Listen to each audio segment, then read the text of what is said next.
Good afternoon for all of our friends on the East Coast, and I guess I should say good morning for our friends on the West Coast. A big shout out to our districts in the Carolinas for joining us today. I know we have a handful of districts in Pennsylvania that are on today. Some new folks that I'm seeing, it looks like, in the state of Georgia. As I move my way out west, I know we've got a handful of Colorado districts that are joining us. A big shout out to Nevada, some of our newest district partners, which we're pretty excited about. And I know we're growing there in Nevada as well. And welcome California. We've got a handful of districts in California. So I'm sure I have missed a handful of you, but I just wanted to just give a big shout out and to welcome and thank you for kind of joining us and the team from Modern Teacher and our district that we're going to recognize today, which I'll talk a little bit more about in a second. So my name is Sean Smith. I am the CEO of Modern Teacher. I'm also the author of the work on digital convergence. I'll be facilitating our forum today. We also have with us a district of distinction. It's my honor and privilege to share the moderation today with Brian Seymour. Brian is an exemplar in what we call digital convergence. We're super excited to hear the Pickerington story out of Ohio today, the amazing work that they have done to build a district for kids that is really doing some phenomenal stuff. And so we're excited to share that journey with you as well. And then we also have Jason Bletzinger from Modern Teacher. Jason is one of our strategy officers who helps districts and facilitates districts through the framework. Jason's going to serve as our question and answer moderator today. We know we won't have an opportunity to answer all of your questions, but we encourage you to type in questions in the Q&A section or in the chat section. Jason will be monitoring those for us. At the end of each section, we will try to answer a couple of those questions to continue the dialogue. So we'd love for you to be active participants in that. The focus today of this virtual leadership forum and webinar is really about modern learning and our ability as a nation to move the needle on traditional classrooms to set up modern learning. And when we think about defining modern learning, we are really focused on the types of experiences that kids will have in their K-12 educational journey and how we build a competency set so that they can thrive after graduation.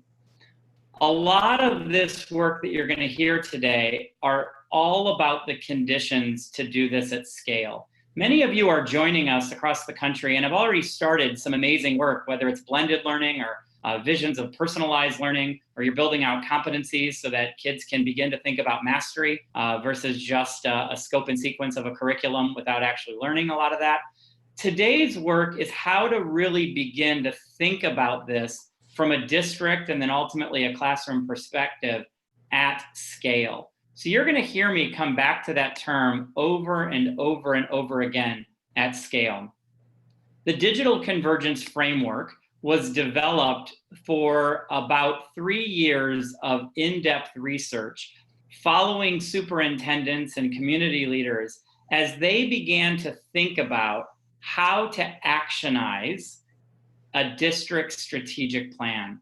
Many of you have developed strategic plans that involved your stakeholders and your communities, and they're often really intensive documents that you spend a lot of time engaging your community to think about kind of what your next steps were in the future of your district. This work is ultimately how to take that information and move it to action, to actually begin to put all of the pieces together so that you can recognize the fruits of that visioning process and actually see results at the classroom level. The methodology in the framework is also about defining two really important things in our work as educators. The first is what we call a portrait of a graduate. We believe that portrait of a graduate is the ideals that you want to see your graduates leaving your system with as they enter either college or the workforce or whatever their next steps may be in life. We call that the outputs of the system. But we also know for that to actually happen, you need to build inputs along the way that are enabling your system and your teachers to begin to bring that portrait of a graduate to life so that you can actually recognize that vision that you have behind that. If your district has not created a portrait of a graduate, that's okay. That's part of our methodology. It's part of our framework. If you have defined that portrait, then a lot of this work that you're going to hear today are all about building out the inputs, the instructional and technological infrastructure that goes into bringing that realization to life.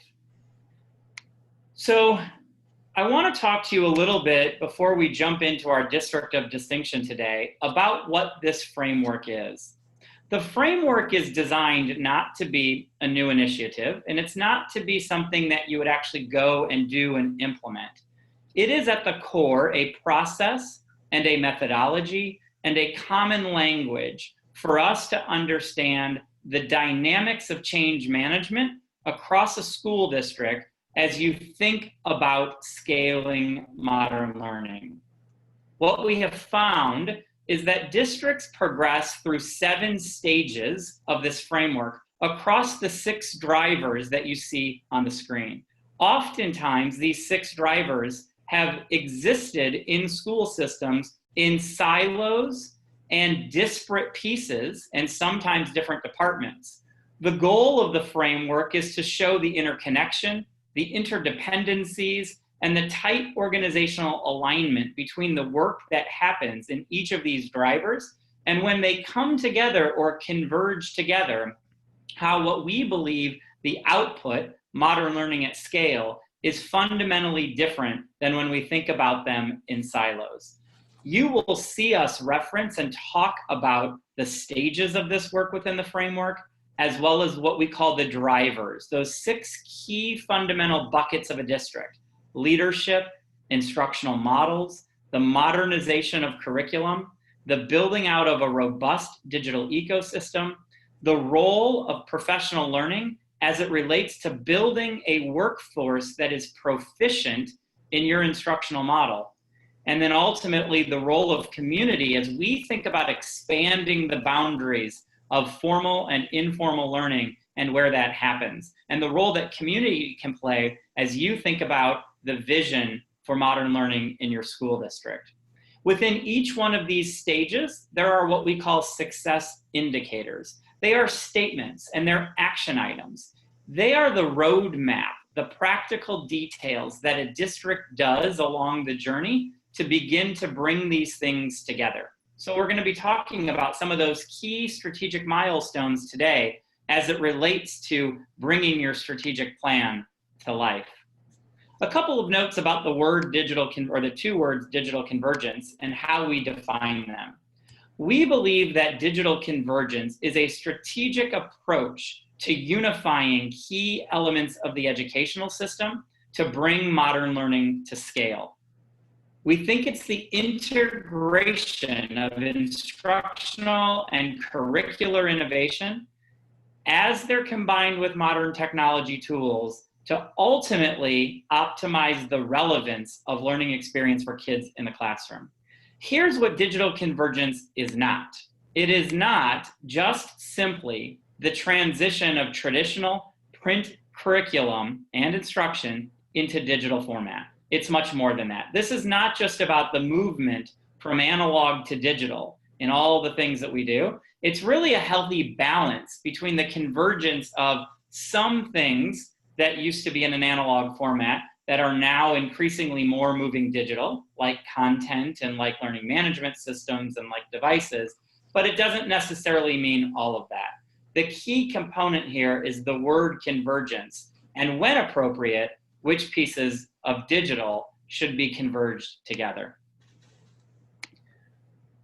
When this comes together, the unification of these big 6 drivers in your school district, we find that districts are able to scale modern learning practices at the classroom level.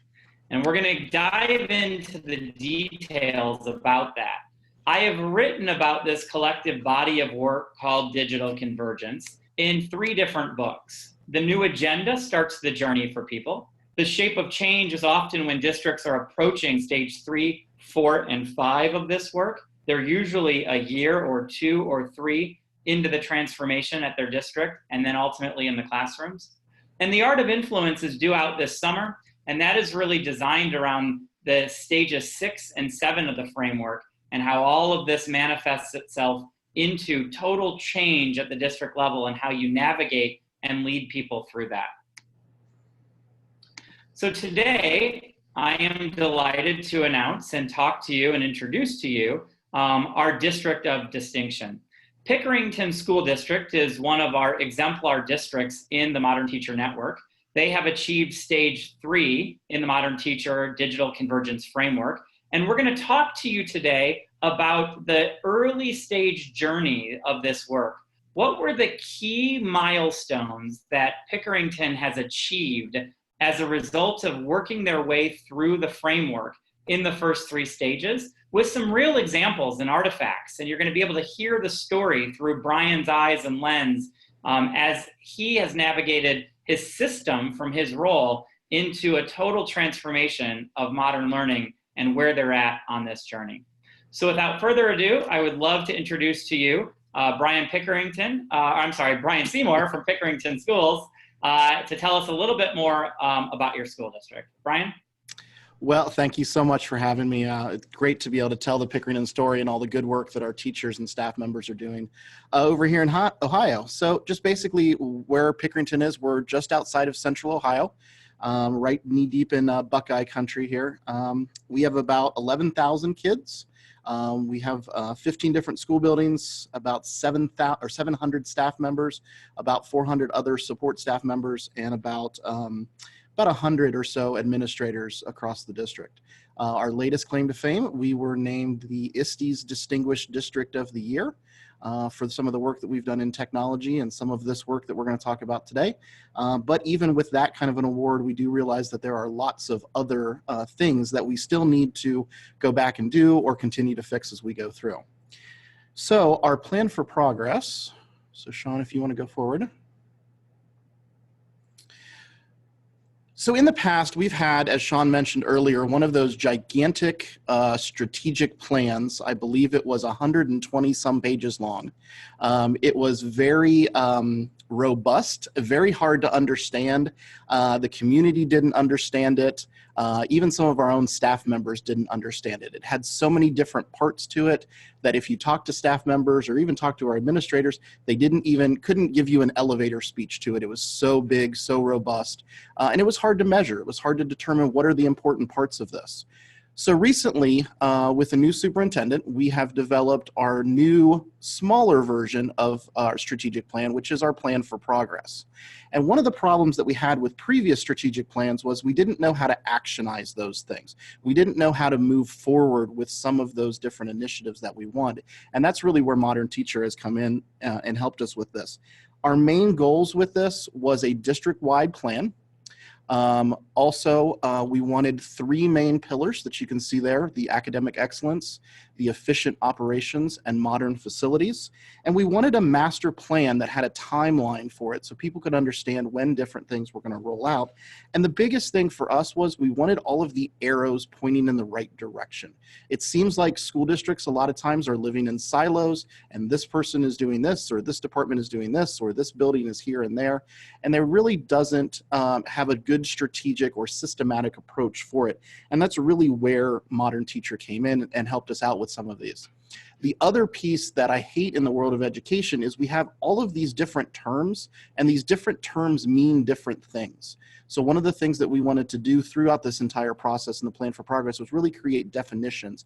What do we mean when we talk about blended learning? Or what do we mean when we talk about academic excellence? What does this digital convergence piece talk like as well? So with that, we really wanted to align everything. We wanted to show the good work that our teachers were doing and move forward with a fluid strategic plan, or a plan that allowed buildings to understand what the initiatives are, but also realizing that each building is a little different. They have different staff members, they have different kids. So make it fluid enough that each building could adopt things as we go through.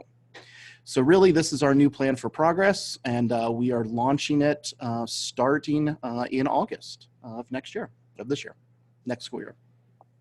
That's great. So we're going to dive into some of those key strategic milestones in Brian's plan as it relates to their school district. So today's virtual leadership forum or webinar will focus on these 4 big components within the first two stages of the framework. A theory of action that's aligned to their strategic plan, the messaging, communication, and engagement of this plan, a vision deck, and a brand for modern learning.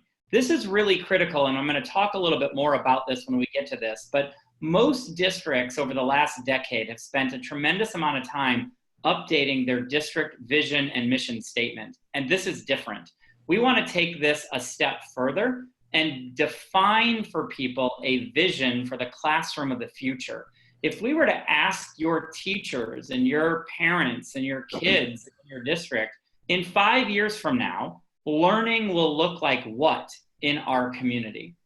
And we would want people to be able to articulate what that's going to look like through story, through metaphor, through visual imagery, because we have to have a vision for the classroom of the future to help people then align the components of that. And then this idea here of the district's instructional model. We know that as new pedagogies emerge around the adoption of technology in the classroom, around students taking back the ownership of learning in the classroom, we've got to help districts really articulate and define what the instructional practices will be in the district in 5 years from now. So these 4 big milestones exist within the first 2 stages of the work of the framework, and we're going to be going through those today.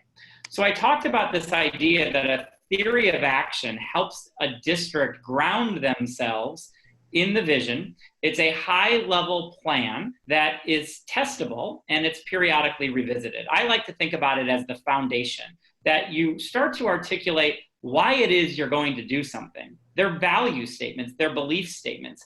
If we do this, then we believe this is going to happen. It starts to help people really understand why you're taking certain actions and when certain actions may not necessarily be necessary because they don't come back to this. We use it as a starting point to get people to begin to realize the work in the strategic plan. So Brian's going to walk us through a little bit about their theory of action, how they came up with it, and their belief statements. So for each one of those 3 pillars that we have, the academic excellence, the efficient operations, and the modern facilities, we developed a theory of action that based off of these. So like Sean said, it's if we do this, then we want this part to happen. So we also defined what each one of those pieces looks like and what the major topic is. So as you can see, this is our academic excellence pillar. And inside of this, we have personalized learning. We have the whole child in relationships, authentic experiences, and professional learning as well. And you'll see later on in some graphics how some of these impact each other. So without professional learning, we can't truly move personalized learning. We can't move the whole child in relationships and authentic experiences. But for example, the big one, Sean mentioned that this is a plan to impact the classroom. How are we changing pedagogy? How are we changing instruction? How are we doing all of those in the actual physical classroom, not at the district office level necessarily, but at the classroom level? So personalized learning. So for example, if we use best teaching practices, high quality instructional resources, and technology to transform education to personalize experiences that are rigorous, standards-based, and authentic, then students will become lifelong learners with the necessary skills to be successful in college, career, and in life. So we're really looking at how can we get to the point of personalizing that instruction, changing the pedagogy of the teacher, changing what the classroom experience looks like, and really making it so that the kids are getting what they truly need out of that. Now, we also know that there's a whole big push in education for SEL and whole child and building relationships. And we know from different quotes from people, if there's no relationship, then there's no quality learning that's going to happen in there. So we've seen this and we've done a lot of work on this already. So we're really trying to develop those types of pieces. And then you can see authentic experiences and professional learning there as well. The other thing that we had is that we wanted to make sure that all of these align to all of the other things that go on in education. So Ohio just released a brand new strategic plan. We wanted these to be aligned to the Ohio strategic plan. We also have the Ohio and the teacher and principal evaluation piece. We wanted those aligned to this. So as you can see here, we also did the same thing with efficient operations. It was actually an interesting story here. So we've been working with Modern Teacher on mostly on the academic excellence pillar. We brought this information to our cabinet meeting in the format that you see, and the efficient operations that is led by our treasurer. And then the next one you'll see, which is modern facilities. Both of these look very similar to what we did because they liked it so much and they liked the good work that we had done with Modern Teacher, that our treasurer and our business manager also adopted these exact same type of metrics, and they created theories of action for those two areas as well too. So now we have 12 theories of action for the entire school district to be able to move forward with. And here we're now talking about impacts of the classroom and safety and building spaces and looking at learning spaces differently. So all of these things impact what we're doing in the classroom. Without these, we may not be able to have what we truly want in the change in the classroom. Yeah, and I think it's a great point. So follow us here on how we're building the journey for a district. So you start with this idea that you have a beautiful, glossy strategic plan. If you don't have that, that's okay. We started that process too, and we help you build it. If you do have that, great. This is the first step in actionizing that. So we want to take the written narratives of strategic plans and begin to make them into statements that make it more personal for people in their job roles. Brian is a great example here in Pickerington of what they've done with the academic excellence pillar, and then moving into operations and then facilities, to really begin to take these and make them statements that convey the values of, if we do this, if I get up every day and do this as part of my job role in the district, then I believe this will happen.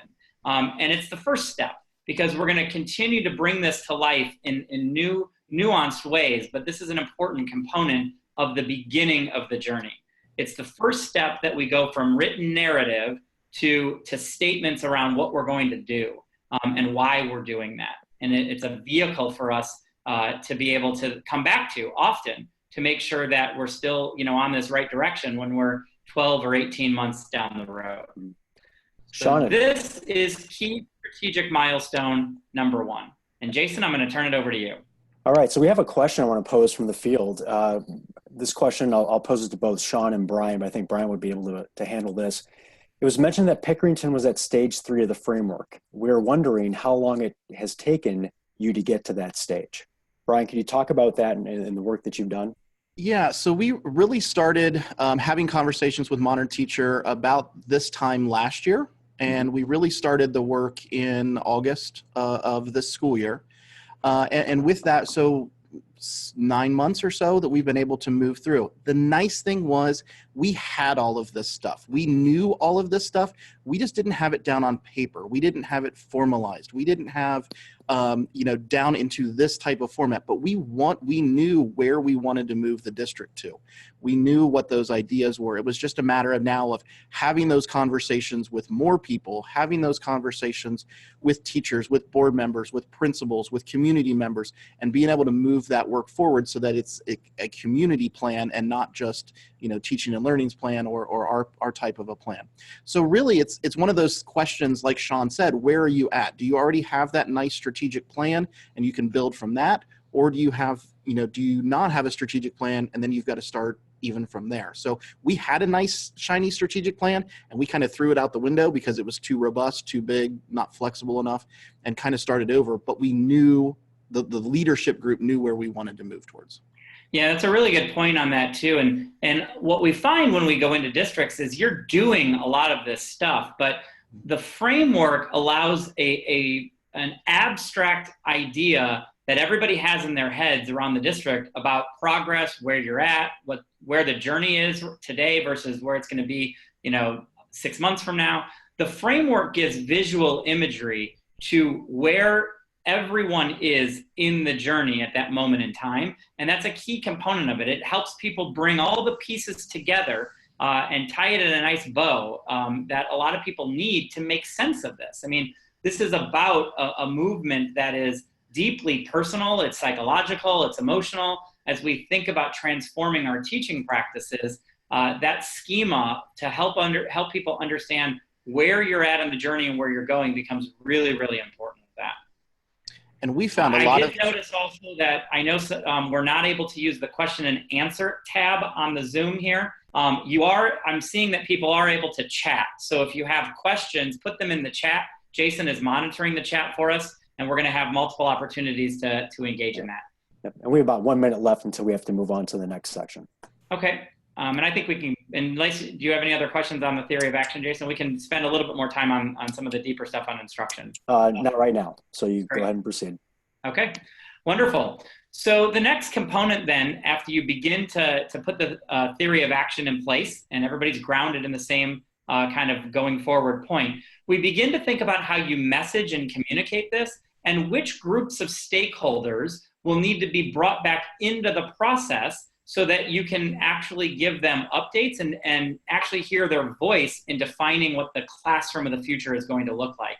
So there's two components to this one.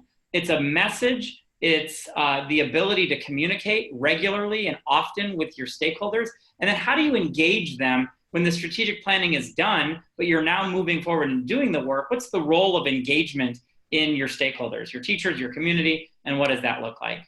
So ultimately, this is really about the continuous communication, how we do that strategically. Many districts do not have a communications team in a department. If you're a large district and you do, wonderful. We can support that. If you're a small district and you don't have the bandwidth to be able to actually have a team doing this, that's great. We've got tons of tools, lots of examples, and we help you do these key components because we've learned what this actually looks like as districts roll this out. So Jason or Brian's going to tell us a little bit about what they did, and I'm going to show a video first. Is that right, Brian?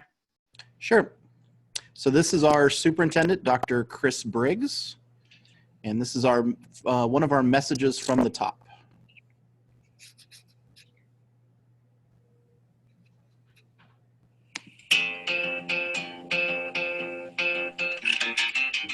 Hello, team. I am so proud of the work you do every day in our schools. Thank you. And I'm delighted to introduce the plan, which I believe is literally going to help elevate our district to an even higher level. The Plan for Progress. Since the process began in spring 2018, we've been working with committees comprised of community members, students, and staff who were focused on the Plan for Progress's three key goals: academic excellence, efficient operations, and modern facilities. We've now moved into phase 3 of the plan, implementation and action.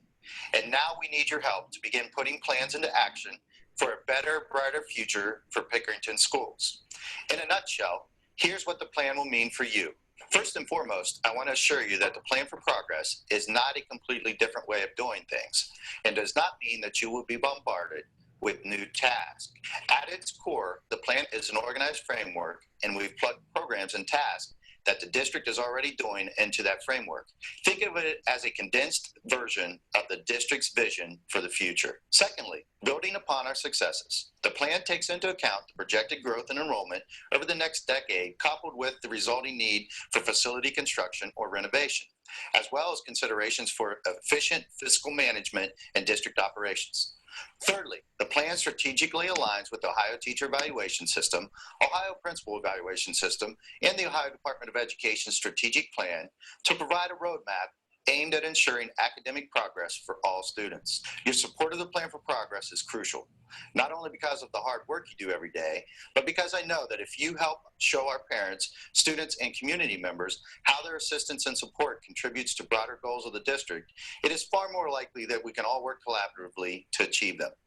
The rest of this vision deck will explain the Plan for Progress in more detail in preparation for its official kickoff next school year. Together, I know we can move the district forward in educating for tomorrow. Thank you for your support and for being the strongest component of what will make our Plan for Progress a success.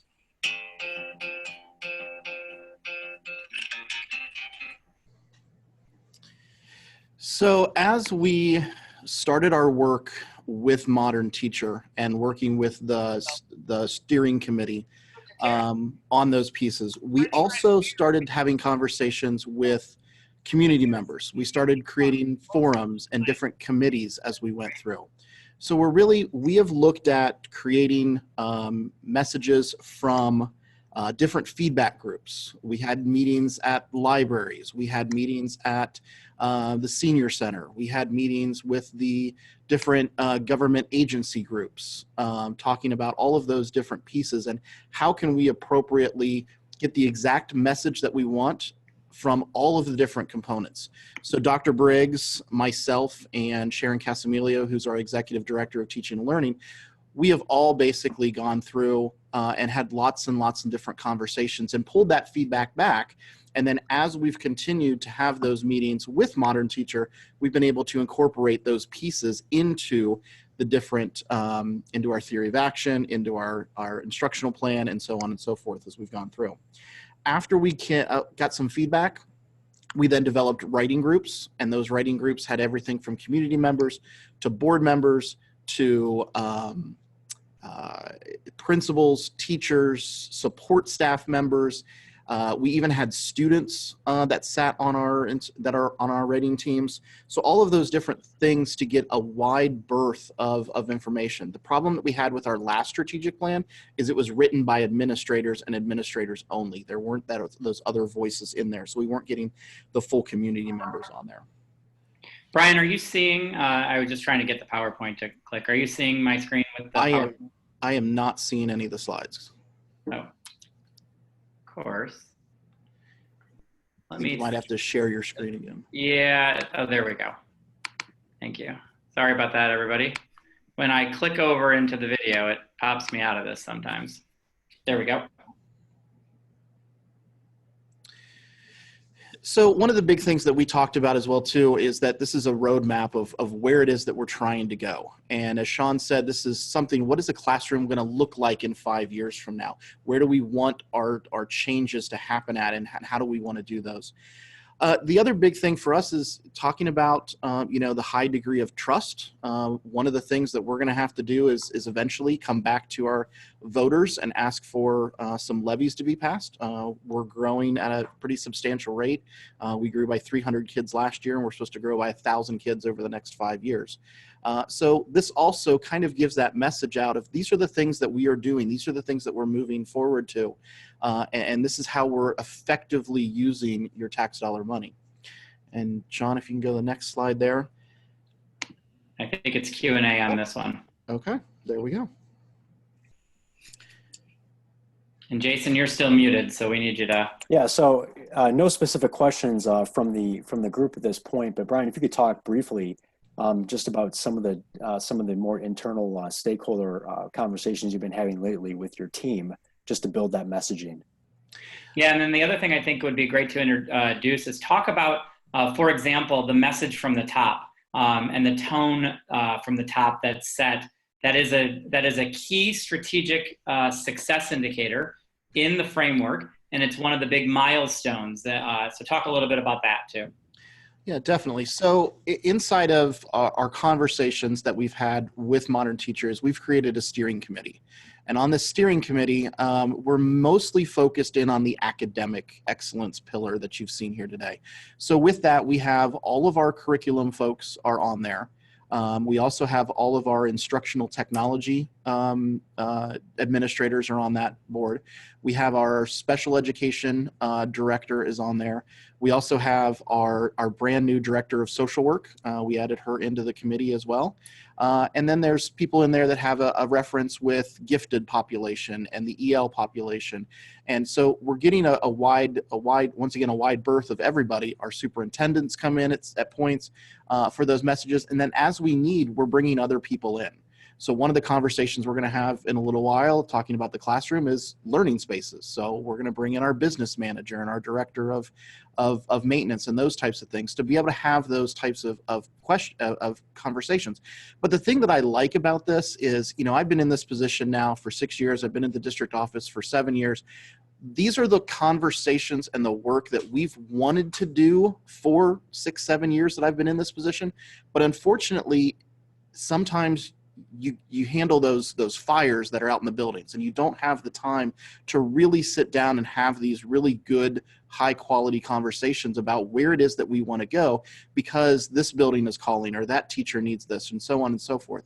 So really having these rich conversations, and then being able to be led by a strategy officer to be able to guide and have those ideas and build off of the network as well from Modern Teacher. So one of the things that we've enjoyed is, as we go through these processes, there is a wide resources of all of these different things that all these schools have put in the Modern Teacher network, and being able to use those as an example. What does a theory of action look like? What does a implementation plan look like? All those types of different things, and there are nice examples of that.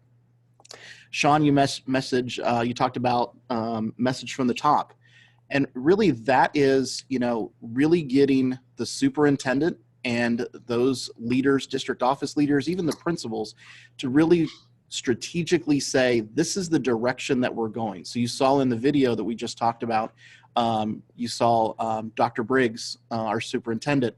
He's done 3 messages from the top now. So when we first got started to as we're moving up, and now that we're in the point of implementation, and we're working on another one, which we'll use during the launch time come August in school. But really, it's having that message from the top and being able to say, Dr. Briggs, our educational leader for the district, is moving forward with this. This is the direction that we're moving in.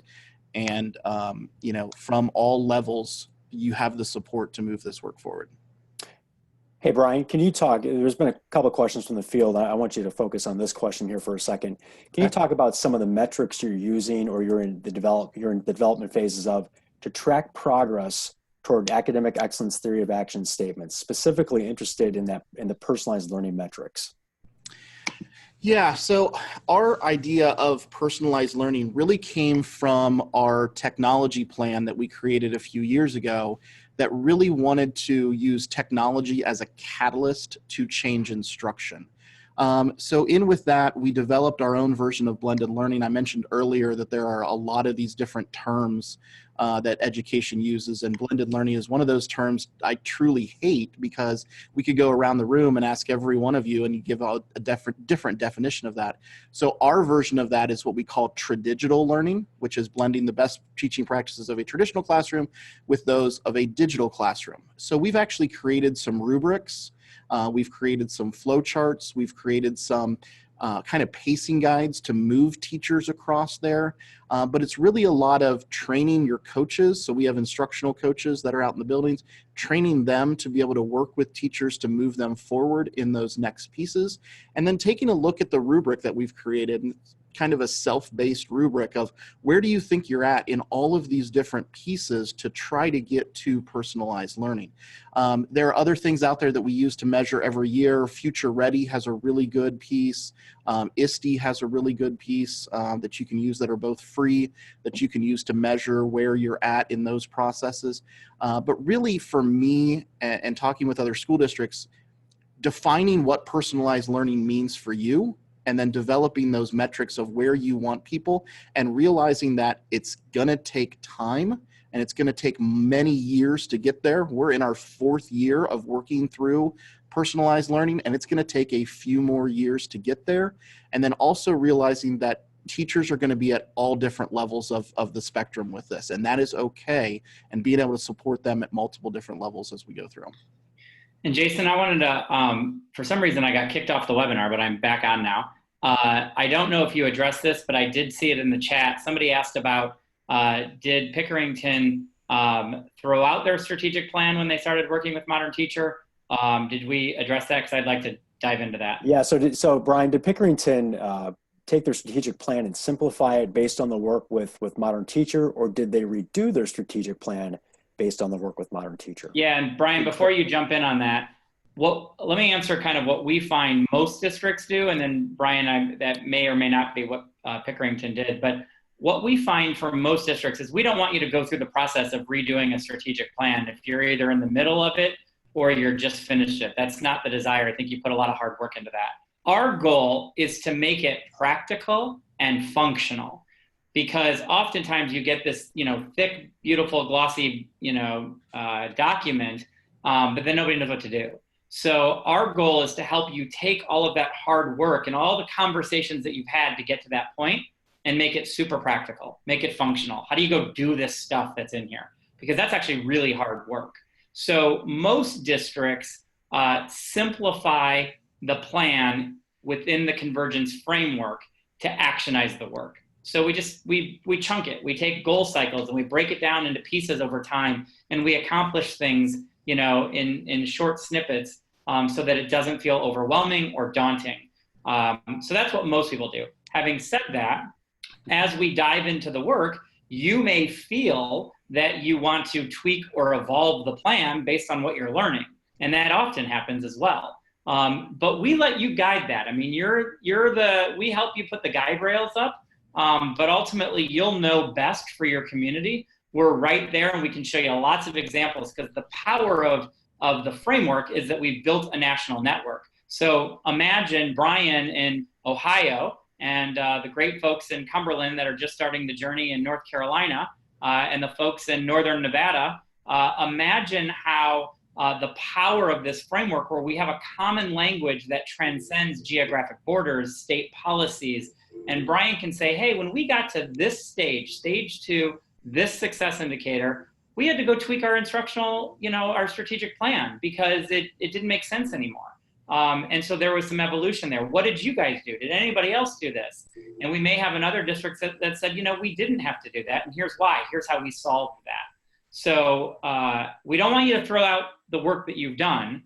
We want to actionize it. We want to make it practical and make it come to life. Brian?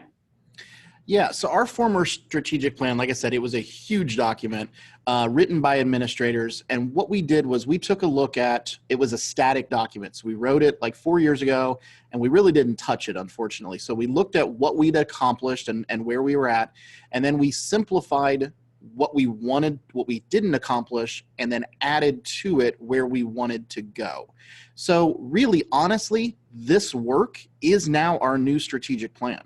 So the old strategic plan didn't work. Most of the time it was put in a really nice notebook and it was put on a shelf, and we really didn't look at it. So this work here, because what we didn't know how to do necessarily was actionize all of those different steps.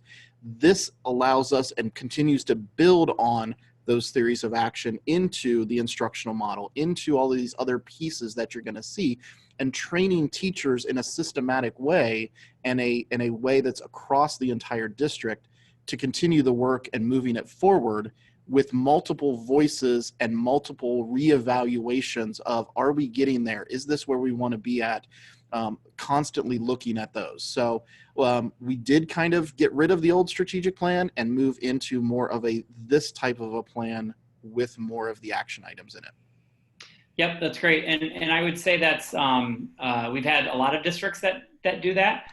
We've also had districts that take the strategic plan, and then this becomes the living, breathing part of the strategic plan.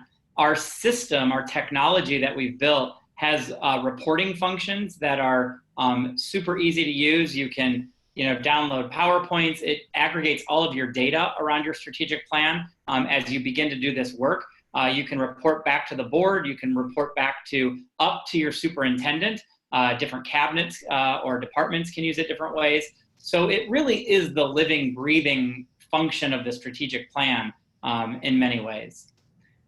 Okay, we're going to move on. So after the district then kind of takes the nuts and bolts of their plan, builds the action statements in the theory of action, begins to message it and communicate it, and really lay out for the community and your stakeholders the process going forward, we then start to get a little bit more concrete around what your vision is for the classroom of the future. All of those components that Brian's talked about, the message from the superintendent, your theory of action, a communications plan, now become together, and we build what we call a deck. A deck, D-E-C-K, is a term that is used often in the consulting industry. And it is largely a PowerPoint presentation that will include your vision. It will include an idea of where you're trying to go with the future of learning. You will build a brand around this, and then we help you develop a roadshow. And what we really want is we want many, many people at all levels of the system being able to take this and go out into the field with stakeholders and communicate and have a discussion around this. Here's what you've told us, because if you remember, to get to this point, your stakeholders have weighed in and they've told you these things. And so we help you synthesize that work, bring it together in a brand, and then communicate it back to the people who told you these things and say, now, this is what learning should look like 5 years from now. This is the next step into then going to build a workforce that's proficient in doing this. So Brian's going to talk a little bit about going back to them. This visual will look familiar. When we look at their plan for progress, this becomes the beginning phase of the vision for the future of learning. Brian, talk a little bit about how you're using the vision deck and some of the components that you put in there. Yeah, so most of the slides that you're seeing today from Pickerington, those are all our vision deck slides, as you can see. So really what it is we wanted to go out to all of these different groups. We're going out to all of the different buildings, 15 different buildings. We're going out to the community centers. We're going out to have conversations with city council and the mayor's office and all of those different entities. And we're delivering this message of what we want modern learning to look like in the future. What do we want our classrooms to look like a year from now, 3 years from now, 5 years from now, and even maybe even into the future a little bit further from that. So right now, our superintendent and our treasurer are actually out giving road shows to all of the different school buildings. So it's kind of a message from the top and the vision deck kind of together there. So they did 3 buildings this morning. We had a 2-hour delay for professional development, so they went out and did those. And really just giving a synopsis of, okay, we're going to launch this on August 14th of next school year, which is our first day back with teachers. But here's where we're going to be at, and here's some information for you to digest over the summer months to kind of wrap your mind around. Here are some of the changes, and here are some of the new ideas that we're going to do with it. But one of the big things that we also wanted was we wanted everybody at the leadership level to be able to deliver this same message. And through that, if I went out, if Sharon, our director of teaching and learning, if our business manager, our treasurer, superintendent, whoever went out, we're delivering the same message from the exact same slide deck. So it's not that idea of I'm giving one message and the superintendent's giving another message, which happens a lot in education. It's everybody's delivering that same message. And we're talking about things about personalized learning, that tradigital learning piece that we got, where we went one-to-one. We're talking about blended learning. We're talking about redoing learning spaces and safety and efficient operations and those types of things. And we're all delivering the same message from the district office. Yeah, that's great, Brian. And a couple of key things that Brian said here. Part of the goal of the framework and the work that we do to support you is we want multiple people in your organization proficient at delivering this message, because you have so many different groups of stakeholders, whether instructional coaches or teachers or city council or the Chamber of Commerce, or your building principals. We want multiple folks in your organization to be able to go back and talk to and engage in a two-way dialogue about what you're putting in place as a result of the community talking about and defining the strategic plan. So that becomes a key component. And then when we build the deck together, everybody's on the same talk track. So it feels super articulate and aligned as people work their way through this. Jason, any questions from the field right now? Jason, you're on mute. Nothing from the field, but I think this would be a good time to get into the instructional model and how that operationalizes. I think that's great. So now what you're seeing in the journey is we now go to what I consider the holy grail of this work. Gallup says that the number one thing employees want from their employers is role definition and clarity. And I believe the moment that we tell teachers we're moving into this future of learning, we've somehow subconsciously communicated, hey, you're no longer proficient at your job because we've now changed what that job looks like. And part of this is building safety nets and structures for teachers to be able to take risks, to lean into this. So that starts by defining what this is. We take the vision for modern learning at the classroom level, and we build it into what we call an instructional model. The instructional model in the first part of this lays out the values inherent in classrooms that you want to see. And it then defines the role clarity for your workforce. What is it that they're aspiring to be proficient in? How do they badge them, gamify this, get certifications around this, micro-credentials around this, supported professional learning? All of these things are going to become key mechanisms in aligning to this last piece of this first 4 strategic milestones. Every piece that Brian's talked about, there's a million little details in here, from shopping around the vision deck in your community to building the message from the top. Those are all very specific success indicators in the framework. We've pulled out today the first 4 key big ones that really matter in the first 2 stages of this work. But there's a lot of little ones that we do to get you to this point as well. So Brian's going to talk through the components that Pickerington have built in their instructional model. The values, it's regardless of content area or grade level, you should be able to see these practices in place, whether you're in a kindergarten classroom or a high school 12th grade calculus classroom.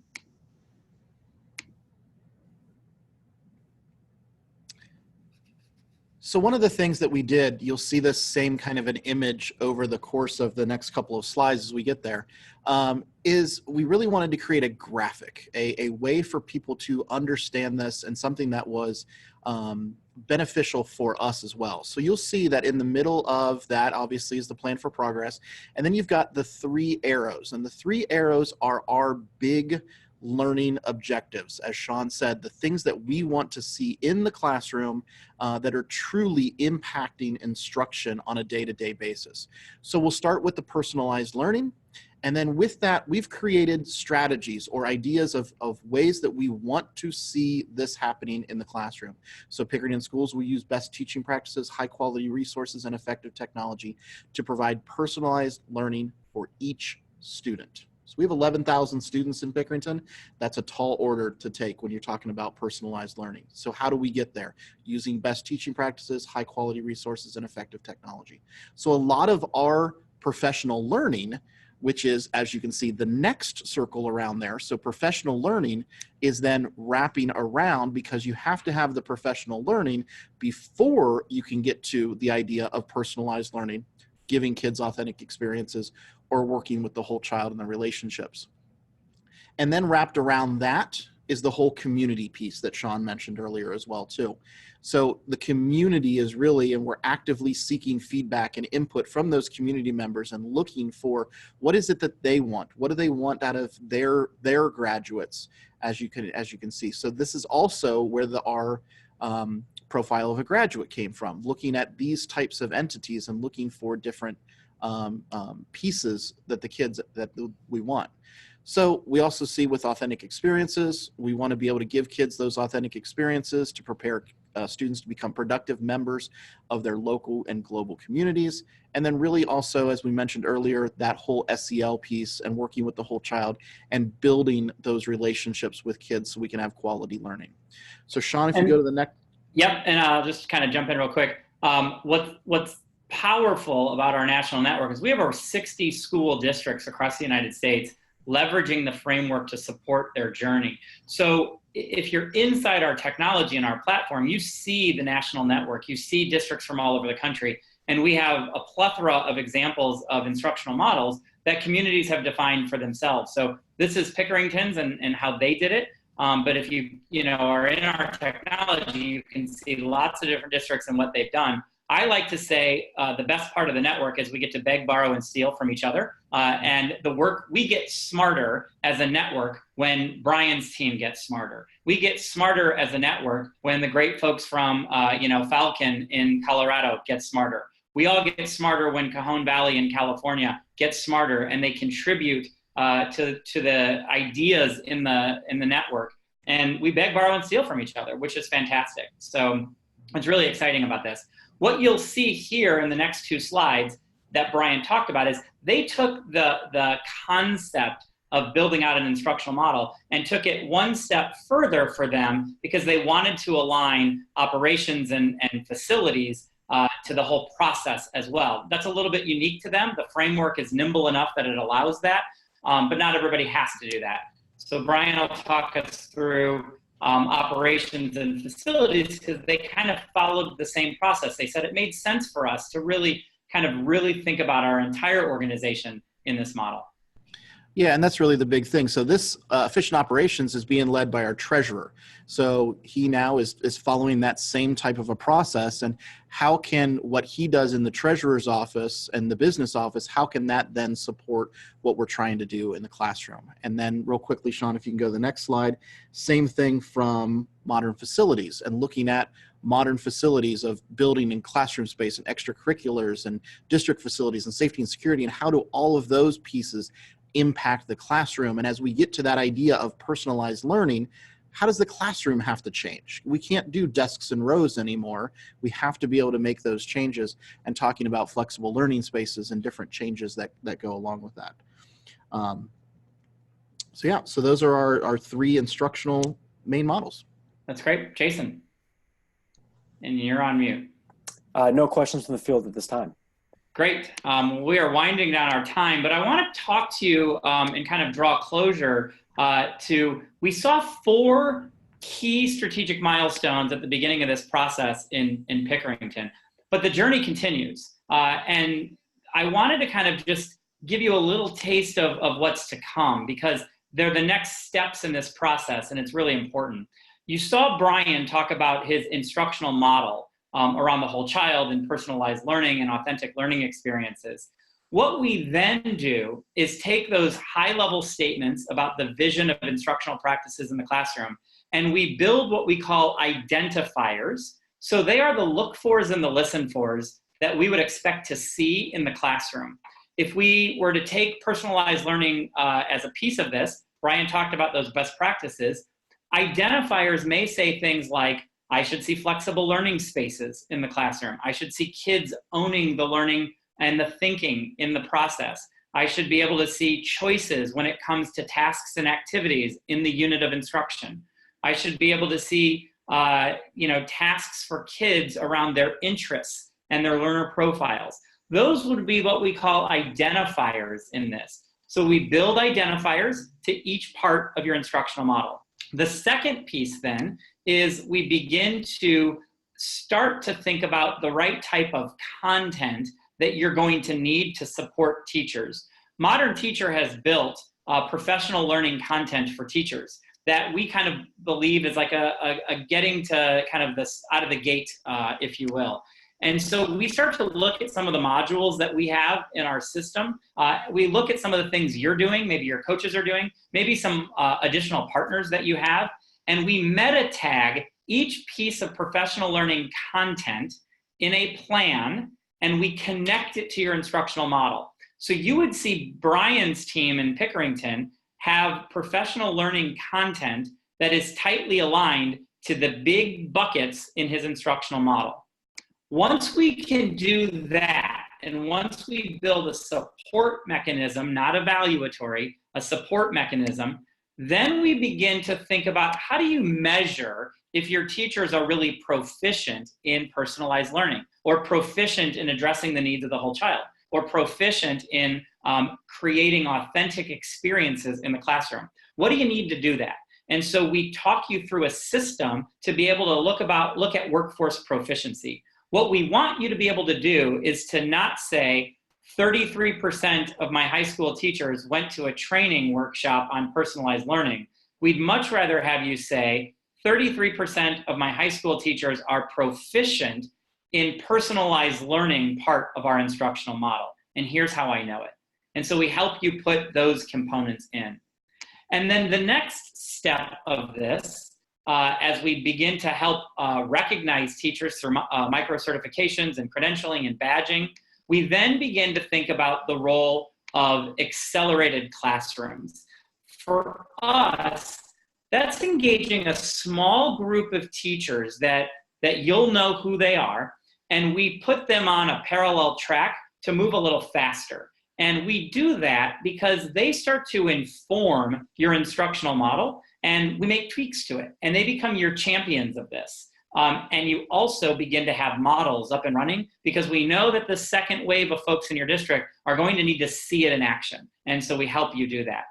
If you're interested in these 4 next big strategic milestones in our digital convergence framework, we would encourage you to register for our next webinar on June 12th. We will be featuring a new and another district of distinction in our webinar, in our virtual leadership forum. You'll get to hear from another district in the network, and they'll talk through the examples of those 4 key components around the needs of this work.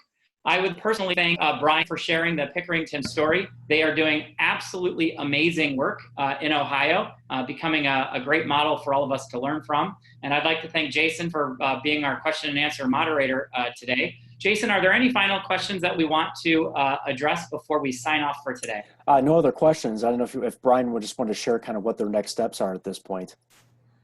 Yeah, Brian, want to close out with maybe a step or 2 of what's next for your district? Sure. So our next big steps are, how do we scale this? How do we truly get to a systematic approach where all 700 teachers are knowing what this is and doing those strategic, those different types of instructional models in their classroom? So how can we truly impact this? So when I go to an elementary school and I go to a junior high and a high school, I'm seeing those same different models being done and those different strategies done across the entire district. So that's our next big step, is training 100 administrators, training our instructional coaches, and training our and moving forward with the work with all of our teachers. That's wonderful. And as a reminder, you can register here for our next virtual forum on June 12th. Hear the next phase of this work. We're going to be doing a series of webinars over the coming months that really walk you through at a nice level all of the work in the journey for the framework.